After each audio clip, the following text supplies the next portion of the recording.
Okay, so it looks like it's about time for us to get started.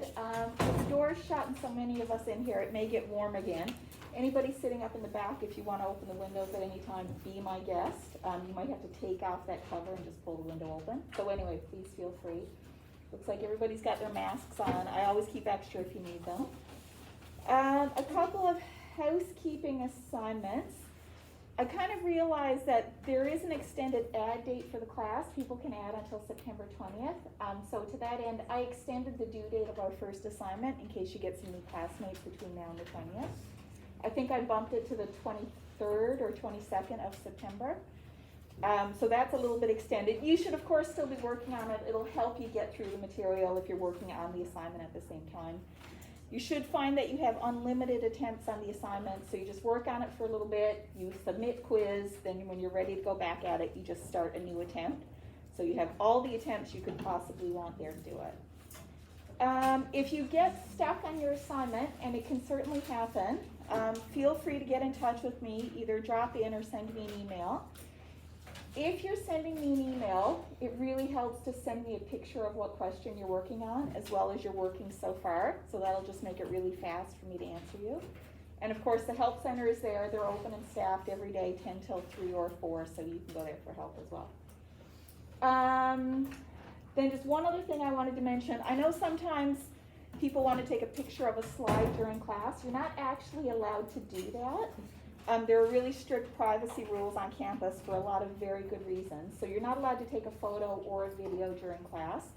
I put all this stuff up on Brightspace. It only takes me an hour or so after class, so the material is there for you. So I'm just going to ask, if you have your phones out, please don't hold them up during class. So if you have your phone and you do this, even if you're just checking your Facebook, I am going to have to stop and ask you to put it down, because to me it looks like you're taking a video. So just please don't hold your phones up. You know, if you got to send a text, just leave it flat on your desk or put it away or what have you. Okay, I think that's everything. Did anybody have any questions before we get going? No, looks like we're good. So last day we talked about the equations of motion for a wave. We looked at the velocity and the acceleration. We got that finished. Here's a pre-class question for you to try all those out. I'll post the answers. And today we're going to get into a nice detailed example. That will be a typical thing you would see kind of on a test or a midterm or an assignment. For those of you struggling with the phase constant in assignment 1, this should answer that question, hopefully.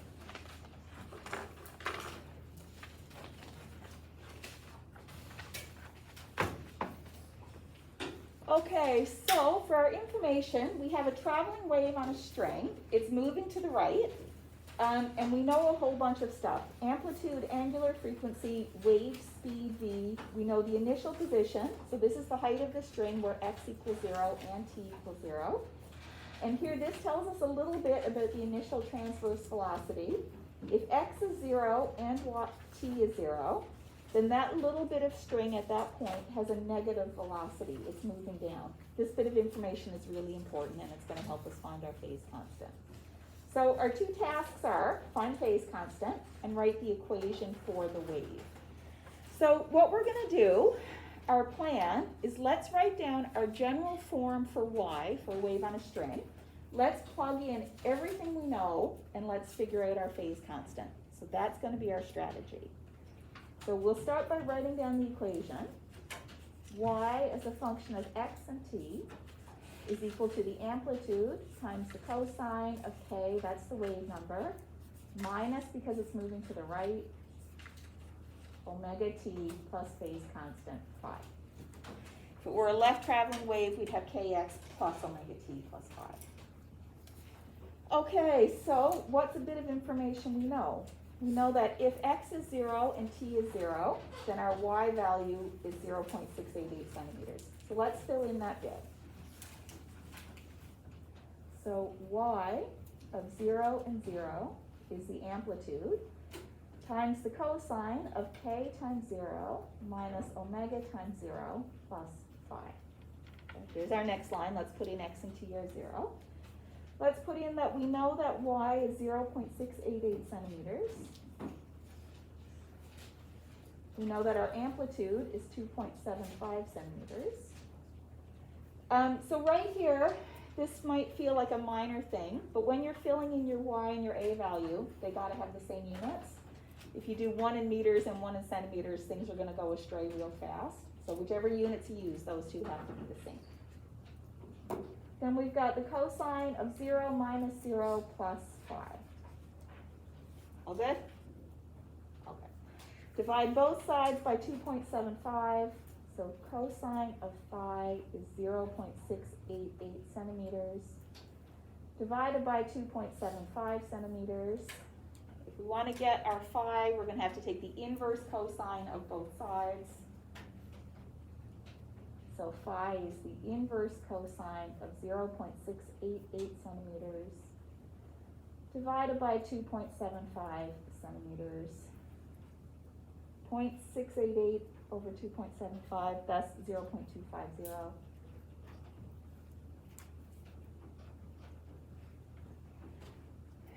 At this step, double check that your calculator is in radians mode. If you're in degrees mode, everything's going to go downhill fast.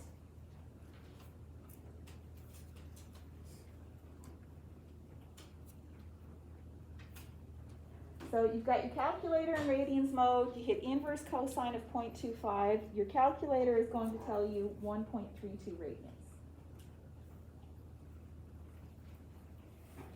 So I would say that most people, when they're doing this problem, they stop right here.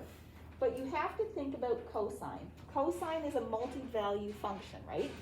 You get the same value of cosine over and over and over for different angles. So the answer, so if we did cosine of 1.32 radians, if we did that in our calculator, we'd get 0.25 for the answer.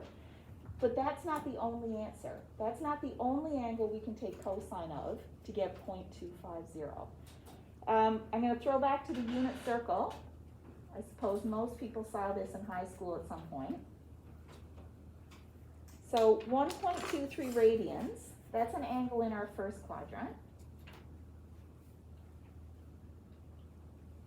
The cosine is the part that lies along the horizontal or the x-axis. So 1.32 is an angle in the first quadrant. Cosine of 1.32 is 0.250. There's also an angle down in the fourth quadrant that has the same cosine. So we do have a second answer to this problem. And that's an angle down here. There's two ways to represent this. So there's our second angle. It's either 2 pi minus 1.32. And that number is 4.97 radians. That's typically the way I would do it. So I would give a whole number between 0 and 2 pi. You could certainly make an argument for negative 1.32. That's just not really a standard way to write it, but it's not wrong. It's not physically incorrect. So is everybody with me that these are both possible answers? Okay, so there's the tricky part of this problem. If this were a test problem and you didn't go to this second angle, right off the bat, you're only getting 6 out of 10 on this problem. Okay, so beware. You should always be looking for the two angles for your answers.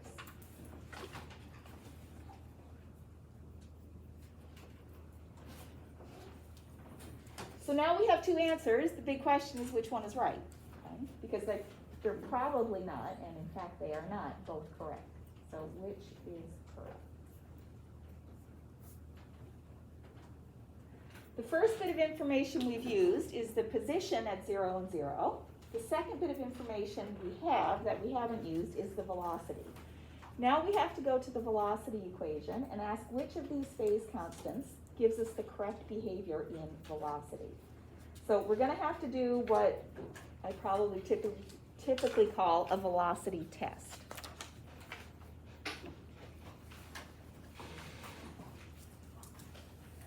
So for our velocity test, what we do is we plug in both phase constants and we ask which one gives the right velocity.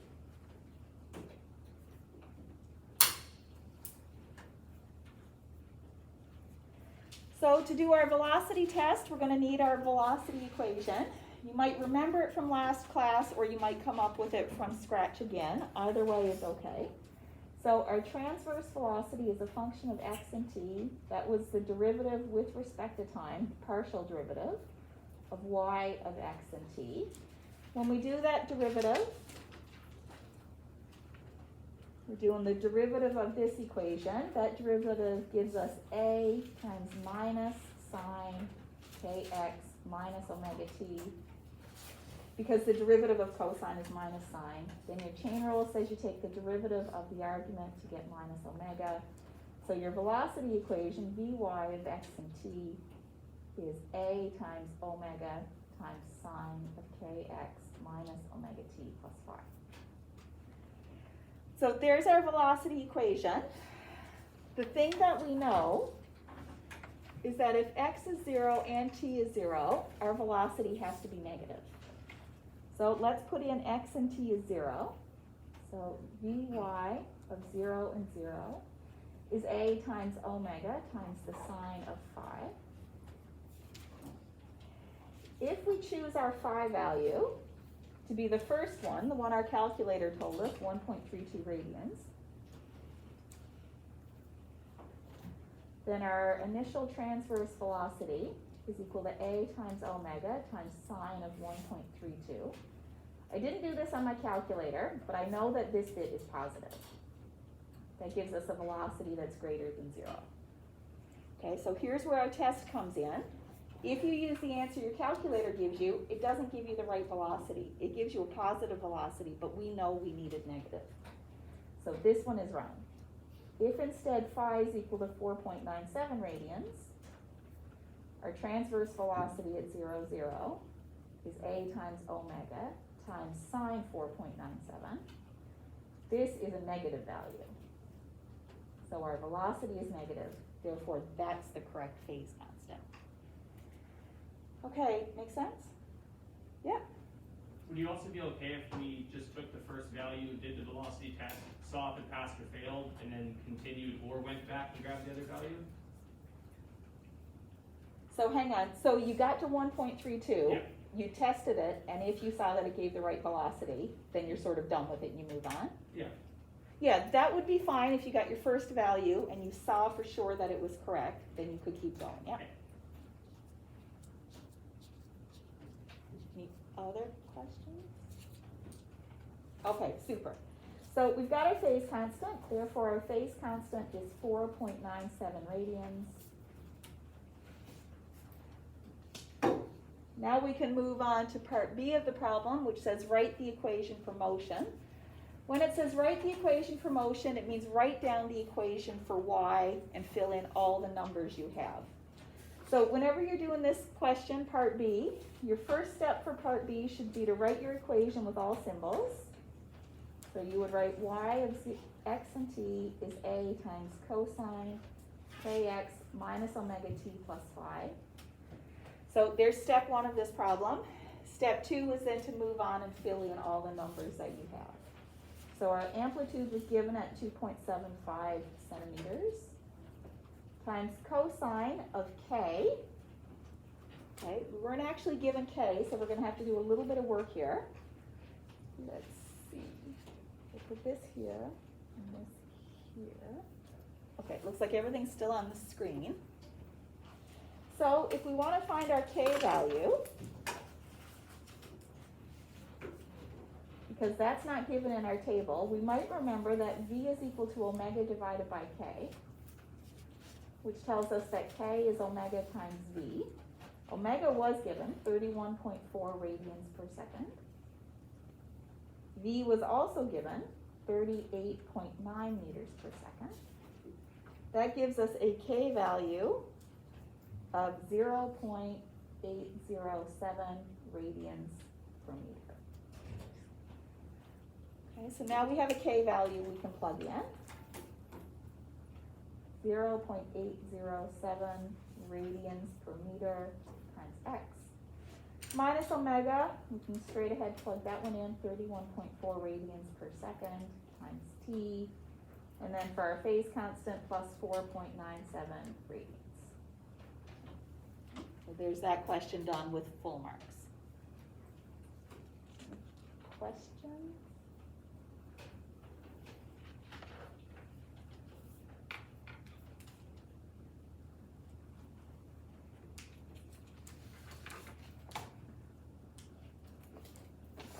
get everybody caught up. The next one in the notes, if you got them ready, that was a homework question. I'm gonna post the solution as written notes.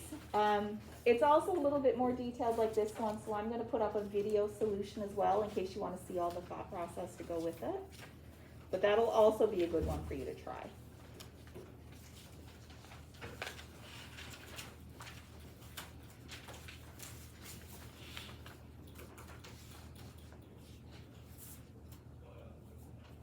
Good.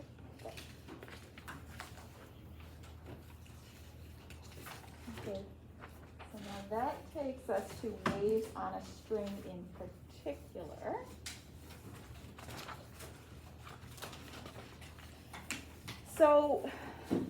So far, everything we've talked about has applied to any sort of sinusoidal wave, and there are lots and lots of sinusoidal waves, sound and light kind of being the top two. So all of our analysis applied to any kind of sinusoidal waves. Now we're going to stop and we're going to look specifically at sinusoidal waves on strings. This kind of example, probably musicians would know this most familiar, would be like guitars. Do you have guitar players, stringed instrument players? Okay. And or fans of music who have listened to guitar? Okay, everybody's heard of guitar, right? So the nature of the string, and for my example I brought two elastic bands, the nature of the string impacts the wave itself. So I have one skinny elastic band. If I pluck it, it does make a sound. So there is a wave on that string and it excites some frequencies and you can hear it. So that's a skinny string or elastic band. Then I have a thicker one and that makes a different sound. Okay? And then if I have it under less tension, that's a different sound still. So by looking at the string, we see that the size matters and the tension matters. So we're going to look at how the wave on the string depends on those quantities. So that's the next bit we're going to go through. To start our problem, what we'll do is we'll zoom in on one small segment of the string and we'll ask about the behavior of that small segment and then we'll extend it. So here's a picture of a wave on a string. Let's start with our assumption first of all. All of the waves that we do, we exaggerate the picture like this, right? We see these great big old humps and bumps. If you've looked at a guitar string vibrating, you can barely see it, right? You don't see it move much at all. Those waves where the amplitude is really small compared to the wavelength, those are called linear waves. They're easier to analyze. Those are the ones we're going to start with. If you're interested in nonlinear waves, I'm going to recommend an oceanography class for you. You'll do lots of study there. So we're going to stay with linear waves, even though our picture is quite exaggerated. Okay, so we've got small amplitudes compared to the wavelengths. So we're going to pick one small segment of our string. I'll highlight it here. So one tiny segment.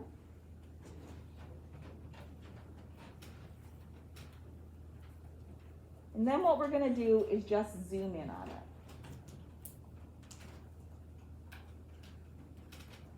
Okay, so this is a blown up picture of this tiny segment. The neat deal is, if you have something that's curved, you can zoom in, zoom in, zoom in. When you zoom in close enough, it becomes a circle. So if you get small enough, it will look exactly like a circle. So we zoom in until we have a circular arc.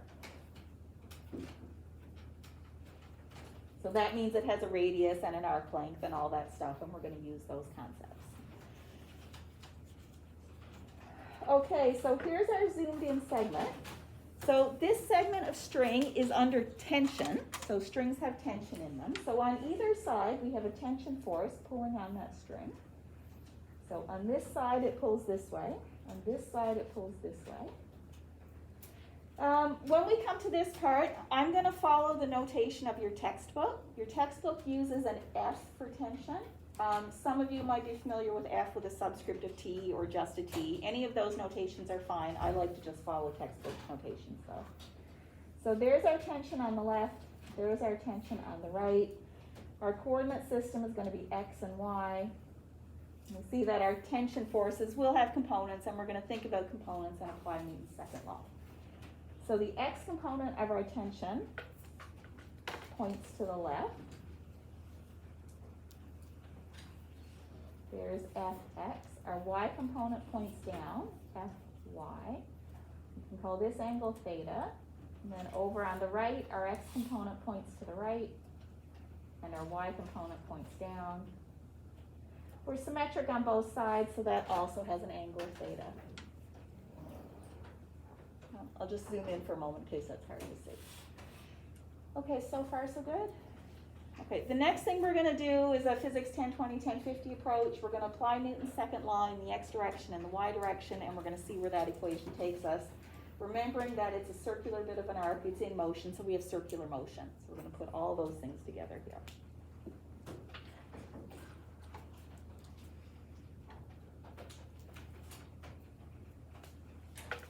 So we'll apply Newton's second law. Let's do the x direction first. The sum of the forces in the x direction is the mass times the acceleration in the x direction. M stands for the mass of that tiny little segment of string that we zoomed in on.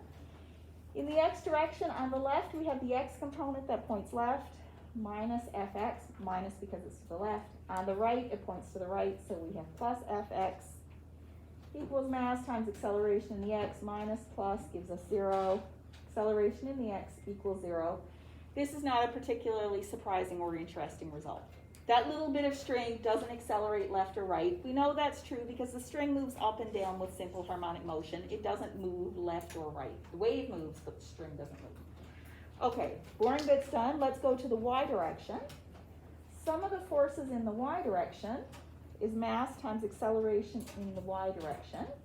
Our little bit of string, we picked a segment at the top, therefore it's moving downwards. The acceleration is down, so that's going to be negative.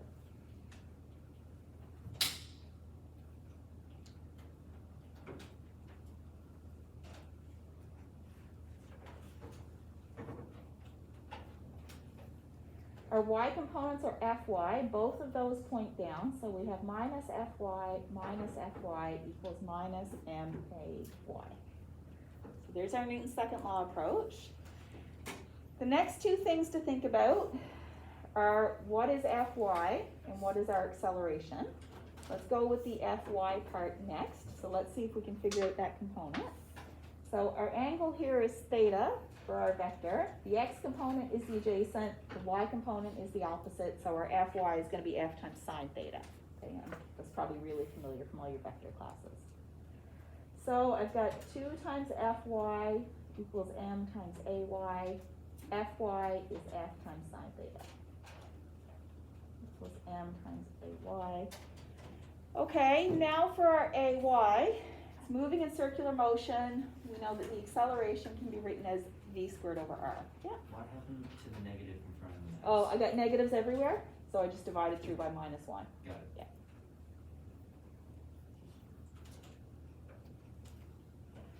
Okay, so our acceleration then is v squared over r because we're in circular motion.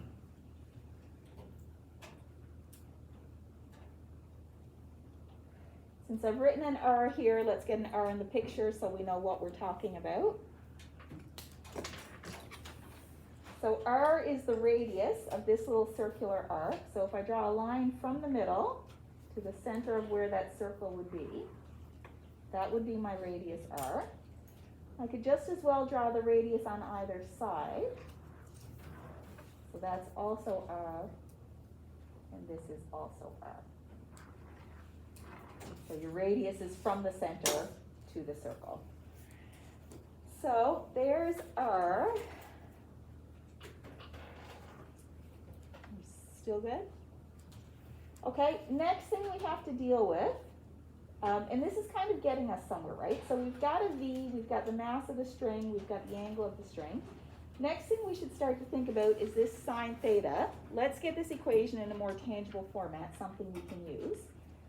Because our amplitude is so small compared to our wavelength, this is a very shallow curve. It's not a steep curve like this, it's really very flat. That means our angle theta is really small. Okay? So because our amplitude is so small, the angle is small. That brings us to what we call the small angle approximation. So theta is small.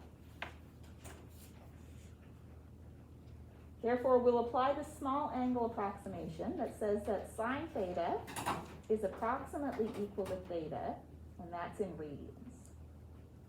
It's not true in degrees, it's true in radians. So what are we gonna do about that? So I know that I'm gonna put theta in here for my sine theta, because they're about equal. Well, can I do anything useful with theta? Right? Something tangible that I could measure with respect to the string. The length of my string here, I could call that L. You may or may not remember from a high school math class that the arc length L would be equal to the radius of the circle times the angle it subtends. Does that sound familiar? S is equal to r theta. Okay, so our L is equal to the radius times the angle, so this entire angle right here. So this angle is theta, which makes this angle theta, which makes this angle in right here theta. Likewise on this side, that one's theta, that one's theta, this one is theta. So our total angle from here to here is 2 times theta. So now I've got my length of my string, length of my arc, related to the angle and the radius of the circle. I can take this and I can rearrange that for theta. Theta is equal to L divided by 2 times R. Okay, so now I've got something for my theta. I'm going to pop theta in for sine theta, and I'm going to see where that takes me. So now my equation becomes 2 times F, where F is the tension in the string. Sine theta is approximately equal to theta. So that's approximately equal to m times v squared over r. For theta, I'm going to fill in L over 2 times r equals m times v squared over r. Okay, still good? Right, now I just want to simplify a little bit more. So I've got a 2 here and a 2 here, they cancel. R on bottom for both sides, they cancel. So I see here that I've got v squared equals f times L divided by m.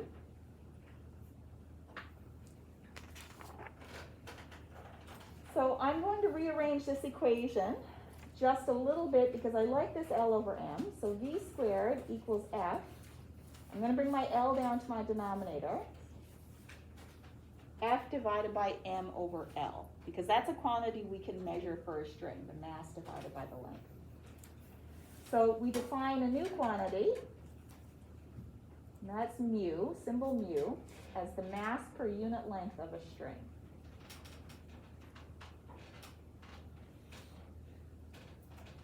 And it's the total mass of the string divided by the total length of the string. So that's how you find your mass per unit length.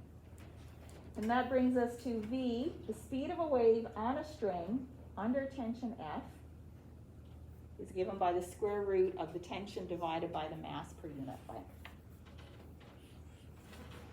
So we'll just put in here a reminder that F is the tension in the string. So this one, we're going to use this one an awful lot, and we often use it with V equals F lambda, particularly when we get into standing waves. We're going to start putting those things together. Okay, any questions? Yeah? I kind of forgot why you said sine theta is equals to theta. Just because the angle is so small. Okay, so this angle is really, really small because it's a very shallow curve. That makes the angle really small. If you do series expansions in a math class, like sine theta is equal to theta plus theta squared over 2, I don't know, I don't remember these things very well. But it's sine theta is approximately equal to theta as long as that angle is really tiny. So that's a math thing. It's a good question though. I didn't believe it until I tried it. And I had to put in different angles to see where it starts to lose its validity. It loses at around 15 degrees. But up till there you go. Any other questions? Okay, so let's do some examples. First, let's do something a little bit conceptual.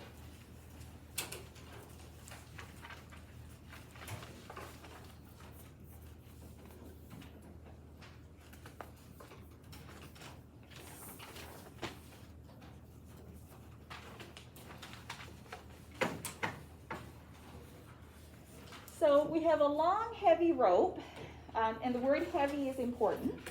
I'll circle heavy. A long, very heavy rope, picture like a rope used to tie your boats. A long, heavy rope is hanging from a ceiling. We generate a pulse at the bottom of the rope, so we're on the ground, we just give it a flick, and the pulse is going to travel upwards. So we give it a flip, and that pulse travels up the string. The question is, what happens to the speed of the wave of that pulse as it travels up the string? We kind of have maybe three choices here. It could get faster, it could get slower, or it could stay the same. I'm going to give you a minute to think about it, and then I want you to commit to your answer, and then we'll sort of go through the process. In the meantime, I'm trying to open the doors a bit. It's so warm in here.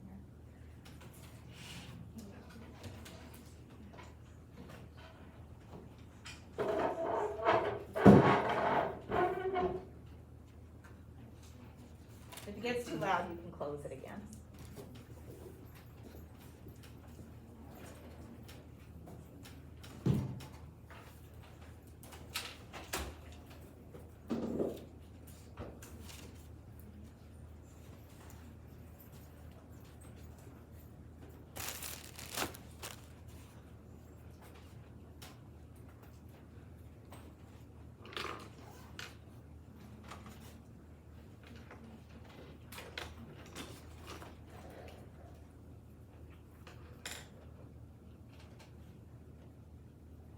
Okay, do we have anybody ready to commit to an answer, what they think happens? I'm thinking it's gonna slow down as it goes up. Okay, I got one answer for slow down. Anybody agree? Lots of agreement for slow down. Anybody disagree? Yeah, what do you think? It's gonna speed up. Okay, we got to speed up. Anybody agree with speed up? Okay, less agreement with speed up. Anybody think it's going to stay the same? Nobody likes stay the same. Oh, yeah, okay, we got somebody likes stay the same. This is great. Anybody think you can't tell? I suppose that's always an option, right? Multiple choice, none of the above. Horrible answer. Okay, let's see. So, let's start with our equation. So V is the square root of the tension divided by the mass per unit length. So this rope, we will make an assumption. We're going to assume a constant mass per unit length. Okay, so it's made of the same stuff all the way along. It has the same thickness all the way along. So if mu is constant, then the speed of the wave is going to be proportional to the square root of the tension. So if we want to figure out the wave speed, we've got to figure out something about the tension. Okay, make sense as a strategy? All right. So let's ask what happens to the tension.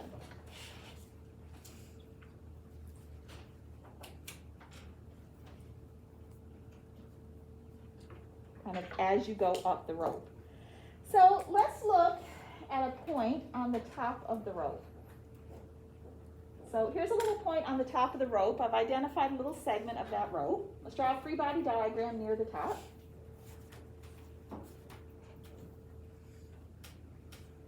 I've got tension in the string holding it up. We've given that a symbol of F. And then you have weight, force due to gravity, pulling down on that little bit of string. The force due to gravity, this one is interesting. What's pulling down on this bit of string is all of the rope below it. That makes sense as an idea? Okay. So that's equal to the mass near the top of the rope times G. Let's apply our Newton's second law. Sum of the forces equals mass times acceleration. I've got the tension up minus the mass at the top times G, minus because it points down, equals 0. So my tension at the top is equal to the mass at the top times G. Because that little tiny bit of rope is not moving up or down, that's in equilibrium. Okay, so that's what's happening at the top of the rope. Let's also look at what happens near the bottom of the rope. We'll identify another little piece.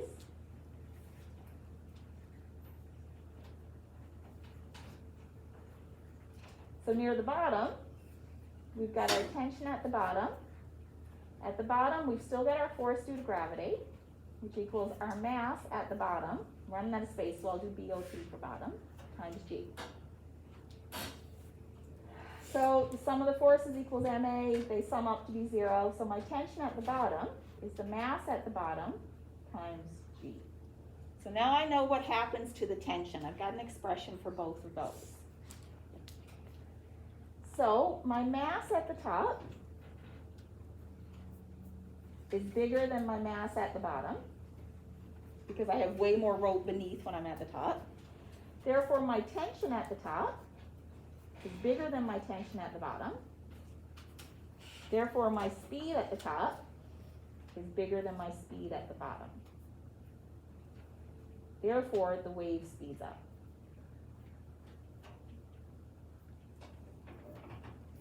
Yeah. Will we do an acceleration equation for that? What do you mean an acceleration Like equation? an acceleration of the wave speed? I suppose one could, but no, we're not going to. Yeah. It'd be interesting though. Okay, so this is kind of neat, right? It looks like such a simple problem. You think it's going up, probably it's going to slow down, but you really have to think about what's happening to that string as you move all the way towards the top. So I think that one was pretty interesting. Okay, let's do one that's a little bit more numerical.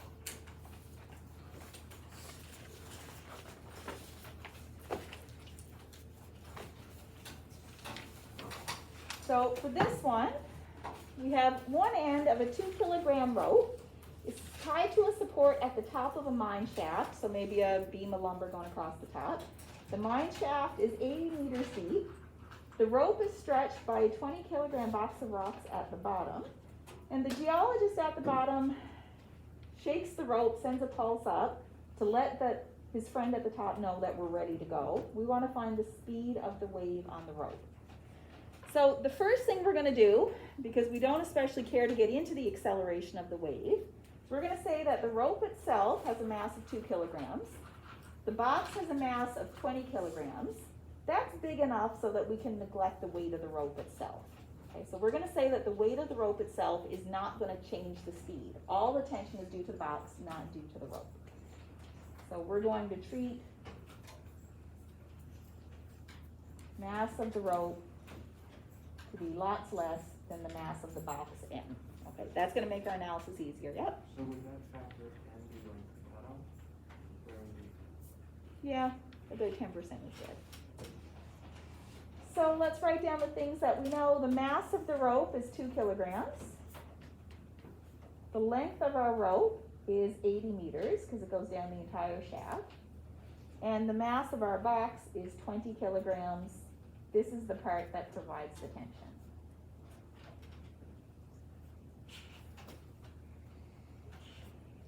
We're asked, what is the speed of a transverse wave on the rope? So we know that speed is tension F divided by the mass per unit length mu. So we want to figure out F, we want to figure out mu. So for our tension, what we'll do is we'll come to the bottom of the rope where that box is, and we'll draw a free body diagram on the box. So there's our box M. We've got the tension in the rope pulling up, that's force F. We've got the force due to gravity pulling down, Fg. Sum of the forces equals mass times acceleration. So we've got F minus the force due to gravity, Fg equals mass times acceleration.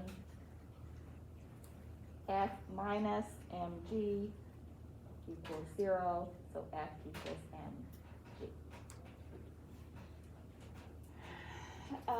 This is not an atypical test problem for me to give, that you have to figure out the tension in the rope this way.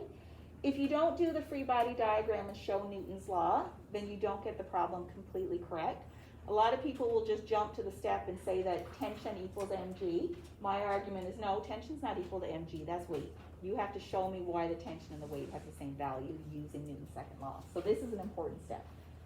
Okay, so now we know something about our tension. F is equal to m times g. Mu is our mass per unit length. That's the mass of the rope divided by the length of the rope. So let's put all this stuff in our equation.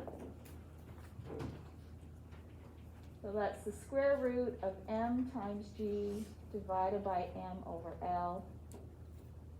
So that's the same as m times g over L divided by the mass of the rope. So 20 kilograms times 9.81 meters per second squared times the length of the rope, 80 meters, divided by the mass of the rope, 2 kilograms. And we get for our wave speed 88.6 meters per second.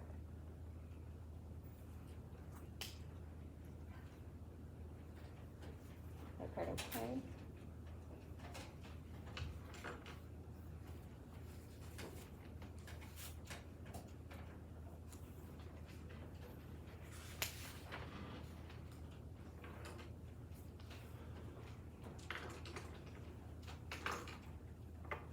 So our next example, I'm mostly going to leave for homework, but I'm going to get you started on it because there's one little trick part to it. Well, not trick, but important part. Let's give everybody a chance to finish with that first.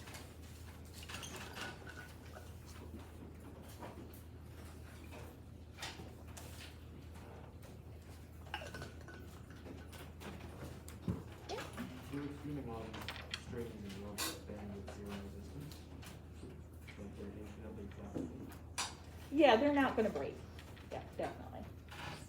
Yeah, so there's no resistance to bending. The resistance is the tension, right? Yeah. Okay, looks like we're good on the notes. So our homework question is really just a plug and chug of that equation. So I have a steel wire and a copper wire. In this problem, you might notice that you're given the diameters of the wire. You know the thicknesses. You know the tension, so this is a clue that you're going to have to use V as the square root of tension over mass per unit length. If the wires are plugged, essentially how long does it take to get to the other end? And then you're given an interesting fact here. You're given the density in kilograms per cubic meter. This is the familiar density that you know from your chemistry class, mass divided by volume. So it feels like in this problem, you don't have enough information to figure out mu, mass divided by length. It turns out you do have enough information, and I'll just show you how you're supposed to deal with that. So you're going to want to use that the wave speed is tension divided by mass per unit length. The mass per unit length feels problematic, so mu equals what? So let's think about what mass per unit length means. Mu is equal to mass over length. M stands for the mass of the string or the rope. We're talking about a wire, a steel or a copper wire. So if I were going to draw a piece of wire, I would draw it as a cylinder. Hopefully everybody kind of agrees with that. Okay, so that's the first thing I do. I know the shape of my wire rope. It's a cylinder. And then when I see the density here, it reminds me that density rho is mass over volume. That means that my mass is density rho times the volume of my wire.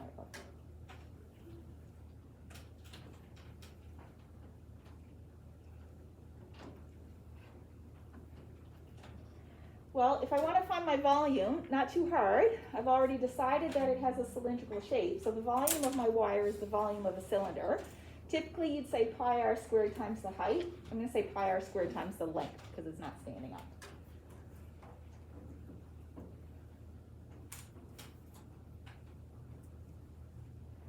Now I notice in my expression for mass per unit length, I've got a length on the top, a length on the bottom. They cancel out. So mu can also be found as density times pi r squared. Okay, so there's two ways to find mu. Mu equals m over L, if you know the mass and the length, or also equals to rho times pi r squared, if you know the density and the radius or the diameter. Okay, so this little bit will help you find your mu. You know your tensions, so you should be able to take the rest of that question from there. Any questions on that bit? And I will post the answer for you.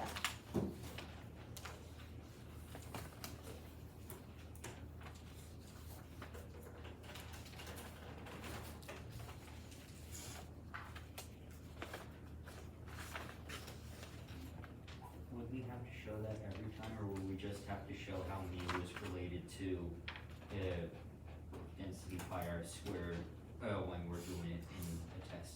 Oh, that's a good question. On a test, any formula I give you on an equation sheet, you don't have to prove those, you can just take them and go. if I don't give it to you on a formula sheet, you gotta show where it comes from. Yeah, so chances are good you'd have to show where this expression But came from. would you have to do the mu to the density and show the entire equation, or can you just show that mu is equal to ml, which is equal to density pi r squared? You'd have to put this big in. Okay. Okay, so we shall keep going. So we know that waves transmit energy. So here's just a video I nabbed off the internet. This is a workout I have never done before, a rope workout. It just looks too hard for me. Has anybody ever done this before? Is it as hard as it looks? Yeah, okay, so the people who've done this before, all big nods. Okay, I may never do this then. So our athlete here who is working out, he's putting a lot of energy into those ropes. You can see how heavy they look. And the energy makes the pulse which travels down the rope. So the next bit we want to do is how do we describe that energy that's transmitted by the waves? So that's a very useful thing to do. And you know there's a lot of energy, even just with the rainfall we had over the last few days, some of the destruction that happened because of that water moving in waves. So there's lots and lots of energy there.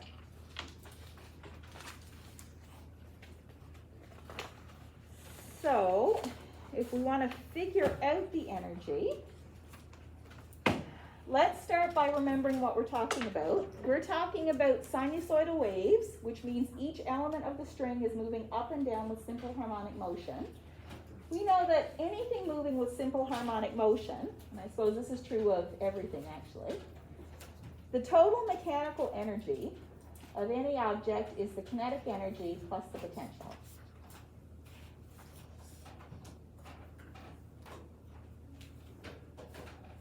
And as long as we're neglecting things like friction and air resistance, all those dissipative forces, this total mechanical energy is a constant value. So if our total mechanical energy is constant, it means sometimes it's a mix of kinetic and potential, sometimes it's all potential, and sometimes it's all kinetic. Any of those three expressions would have the same total amount of energy. So 1,000 joules, whether it's a 50-50 split, all potential or all kinetic, it's still the same amount of energy.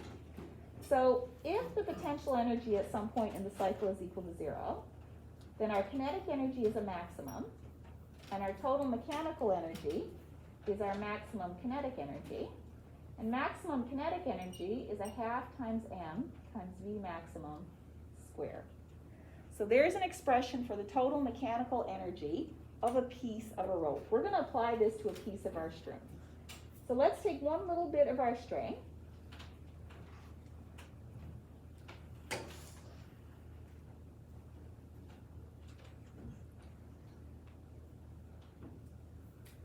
What we know about this string is that it's moving up and down with simple harmonic motion, because we've restricted ourselves to talking about sinusoidal waves.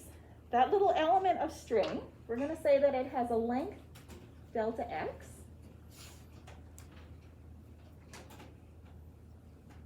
Oh, my picture is getting messy, I'm so sorry. We're going to say that it has a mass delta m. So this little element that I've highlighted, handwriting got a bit small there. This little element that I've highlighted, it's got a little bit of length delta x, a little bit of mass delta m. So let's apply this idea for figuring out the energy. So my energy of that little bit of string is going to be 1/2 times the mass, that's delta m, times my maximum velocity squared. I'm just applying my equation for my maximum kinetic energy. I am keeping an eye on the time. I'm going to have to quit mid-slide, I know it, but I get one more line here. So that's 1/2. My mass, since mu is m over L, it means my little bit of mass, delta m, is mu times my little bit of length, delta x. So this is 1/2 times mu times delta x. V maximum, we showed, was A times omega. Okay, so there's our energy. We're so close, but we still have to stop. It's simple harmonic motion. So there's the energy in our string. Next time we're going to talk about the power delivered. So we'll just take that to the next line next time.